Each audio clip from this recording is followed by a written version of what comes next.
Iran Israel যুদ্ধ থামার নাম নেই। দিন যত বাড়ছে যুদ্ধের আমেজ, যুদ্ধের ঝাঁজ তত বাড়ছে। সম্প্রতি আবুধাবির আকাশে ভোরের নীরবতা ভেঙে হঠাৎই শুরু হয় বিস্ফোরণের শব্দ। একের পর এক ক্ষেপণাস্ত্রকে আকাশে প্রতিহত করে এয়ার ডিফেন্স সিস্টেম। কিন্তু যুদ্ধের নিয়মই তো আলাদা। আকাশে ধ্বংস হওয়ার সেই অস্ত্রের টুকরো মাটিতে নেমে হয়ে উঠল নতুন বিপদ। আর সেই বিপদের আঁচ গিয়ে লাগলো নিরীহ মানুষের শরীরে। শনিবার ভোরে আবুধাবির শিল্পাঞ্চলে ঘটে যাওয়া এই ঘটনায় আহত হন 5 জন ভারতীয় নাগরিক। ঘটনাটি ঘটেছে খলিফা ইকোনমিক জোনে, যা আবুধাবির অন্যতম গুরুত্বপূর্ণ শিল্প ও বাণিজ্য কেন্দ্র। এই এলাকা শুধু শিল্প কারখানার জন্য নয়, আন্তর্জাতিক বাণিজ্যের ক্ষেত্রে অত্যন্ত গুরুত্বপূর্ণ। ফ্রি জোন হওয়ায় এখানে বহু বিদেশি সংস্থার বিনিয়োগ রয়েছে। এই অঞ্চলের প্রশাসনিক দায়িত্বে রয়েছে এডি পোর্টস গ্রুপ। শনিবার ভোরে হঠাৎই আকাশে দেখা যায় একাধিক ক্ষেপণাস্ত্র এবং ড্রোনের গতিবিধি। সংযুক্ত আরব আমিরশাহীর প্রতিরক্ষা মন্ত্রক জানিয়েছে, যুদ্ধকালীন সতর্কতা হিসাবে তাদের এয়ার ডিফেন্স সিস্টেম আগেভাগেই সক্রিয় ছিল। আর সেই প্রস্তুতির ফলে আকাশেই প্রতিহত করা সম্ভব হয় আক্রমণকারী ক্ষেপণাস্ত্র এবং ড্রোনগুলিকে। কিন্তু সম্পূর্ণ বিপদ এড়ানো যায়নি, কারণ আকাশে ধ্বংস হয়ে যাওয়া ক্ষেপণাস্ত্রের ধ্বংসাবশেষ দ্রুত গতিতে মাটিতে আছড়ে পড়ে। আর সেই ধাতব টুকরো শিল্পাঞ্চলের বিভিন্ন জায়গায় ছড়িয়ে পড়ে, কোথাও গাড়ির ওপর, কোথাও কারখানার ছাদে, আবার কোথাও সরাসরি মাটিতে আঘাত করে। আর ফলস্বরূপ কয়েকটি জায়গায় আগুন ধরে যায়। মুহূর্তের মধ্যে আতঙ্ক ছড়িয়ে পড়ে গোটা এলাকায়। এই ঘটনায় আহত হন 5 জন ভারতীয় শ্রমিক। জানা গেছে, তাদের মধ্যে কয়েকজনের আঘাত সামান্য হলেও অন্তত 2 জন মাঝারি ধরনের চোট পেয়েছেন। তাদের দ্রুত স্থানীয় হাসপাতালে নিয়ে যাওয়া হয়। জরুরি বিভাগের পক্ষ থেকে দ্রুত চিকিৎসা শুরু হয়েছে। বর্তমানে তাদের অবস্থা স্থিতিশীল, তেমনটা জানা যাচ্ছে। আবুধাবি জনসংযোগ দপ্তরের পক্ষ থেকে এক বিবৃতিতে জানানো হয়েছে, আকাশে সফলভাবে হামলা প্রতিহত করা হলেও ধ্বংসাবশেষ মাটিতে পড়ে এবং তারপরে দুর্ঘটনা ঘটে। বিবৃতিতে বলা হয়েছে, ক্ষতি সীমিত রাখা সম্ভব হয়েছে, তবে 5 জন ভারতীয় নাগরিক তারা আহত হয়েছেন, তাদের চিকিৎসা চলছে। এই ঘটনাকে ঘিরে নতুন করে প্রশ্ন উঠতে শুরু করেছে পশ্চিম এশিয়ার নিরাপত্তা পরিস্থিতি নিয়ে।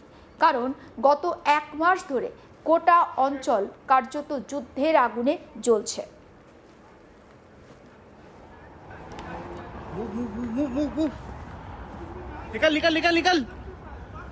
একদিকে ইরান, অন্যদিকে ইসরায়েল, এবং ক্রমাগত এই যুদ্ধের ফলে কিন্তু দুই শক্তি, তাদের মধ্যে যে যুদ্ধের ফলে উত্তেজনা বাড়ছে। সংযুক্ত আরব আমিরশাহী সরাসরি এই সংঘাতে তারা জড়িত নয়, কিন্তু তার ভৌগোলিক অবস্থান, কৌশলগত গুরুত্বের কারণে এই অঞ্চলে যে কোনো সংঘর্ষের প্রভাব সেখানে পড়ছে। বিশেষ করে ড্রোন আর দূরপাল্লার ক্ষেপণাস্ত্রের যুগে যুদ্ধ আর নির্দিষ্ট সীমার মধ্যে সীমাবদ্ধ নেই। প্রতিরক্ষা বিশেষজ্ঞরা বলছেন, এই ঘটনা স্পষ্ট এটা প্রমাণ করছে যে আকাশে প্রতিরক্ষা ব্যবস্থা যতই শক্তিশালী হোক না কেন, সম্পূর্ণ নিরাপত্তা নিশ্চিত করা এখনো সম্ভব নয়। কারণ একটি ক্ষেপণাস্ত্র ধ্বংস হলেও তা ধ্বংসাবশেষই হয়ে উঠতে পারে মারাত্মক অস্ত্র। এই আক্রমণের উৎস নিয়ে এখনো ধোঁয়াশা রয়েছে, যদিও প্রাথমিকভাবে সন্দেহ করা হচ্ছে ইরানের দিক থেকে এক ঝাঁক ক্ষেপণাস্ত্র আর ড্রোন ছোড়া হয়েছিল। তবে এই বিষয়ে এখনো কোনো আনুষ্ঠানিকভাবে বিবৃতি দেওয়া হয়নি। অন্যদিকে ইউনাইটেড স্টেটস, যাকে এখানে আমেরিকা বলা হচ্ছে, তারা দাবি করছে যুদ্ধবিরতির সম্ভাবনা তৈরি হচ্ছে। তাদের মতে কূটনৈতিক স্তরে আলোচনা এগোচ্ছে, খুব শীঘ্রই একটি সমাধান বেরিয়ে আসতে পারে। কিন্তু ইরানের অবস্থান সম্পূর্ণ ভিন্ন। তারা স্পষ্ট জানিয়ে দিয়েছে, কোনো চাপের কাছে তারা মাথা নত করবে না, বরং প্রয়োজনে আরও কঠোর জবাব দেওয়া হবে। ফলে পরিস্থিতি যে খুব দ্রুত স্বাভাবিক হবে, সেই আশায় জল ঢেলে দিচ্ছে এই মন্তব্য। এই সংঘাতের মধ্যে নতুন করে উদ্বেগ বাড়িয়েছে ইয়েমেন থেকে ক্ষেপণাস্ত্র হামলার খবর। ইসরায়েল ইতিমধ্যেই জানিয়েছে, ইয়েমেনের দিক থেকেও তাদের লক্ষ্য করে ক্ষেপণাস্ত্র ছোড়া হচ্ছে। অর্থাৎ সংঘাতের পরিধি ক্রমশ বাড়ছে। আর বিশ্লেষকরা বলছেন, এই পরিস্থিতি কার্যত এক বহুমুখী যুদ্ধের ইঙ্গিত দিচ্ছে, যেখানে একাধিক দেশ, একাধিক গোষ্ঠী এবং বিভিন্ন কৌশলগত স্বার্থ জড়িত রয়েছে। ফলে এই যুদ্ধ কবে থামবে তা নিয়েও অনিশ্চয়তা বাড়ছে। এদিকে আবুধাবির এই ঘটনা আবারও প্রমাণ করল যুদ্ধের প্রভাব শুধু যুদ্ধক্ষেত্রেই সীমাবদ্ধ থাকে না, হাজার কিলোমিটার দূরের শহরেও তার ধাক্কা পৌঁছে যেতে পারে মুহূর্তের মধ্যে। এই ঘটনার পর সংযুক্ত আরব আমিরশাহী প্রশাসন আরও সতর্ক হয়ে উঠছে।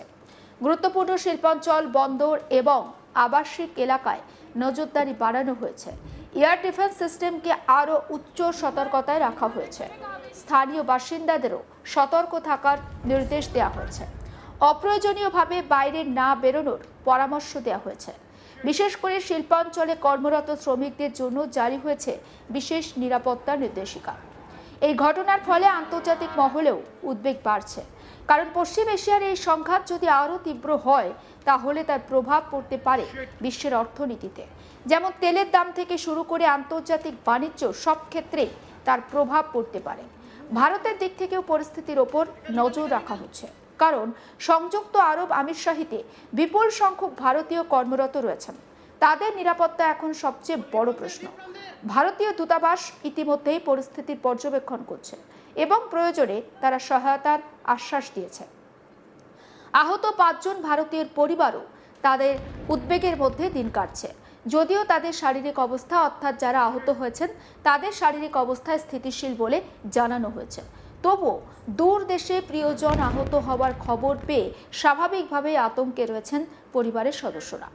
সব মিলিয়ে এটা বলা যায়, আবুধাবির এই ঘটনা যেন একটা বড় সতর্কবার্তা। যুদ্ধ যত দূরেই হোক না কেন, তার ছায়া যে কোনো সময় এসে পড়তে পারে সাধারণ মানুষের জীবনে। এই মুহূর্তের সবথেকে যে বড় প্রশ্ন, এই যুদ্ধ থামবে কবে?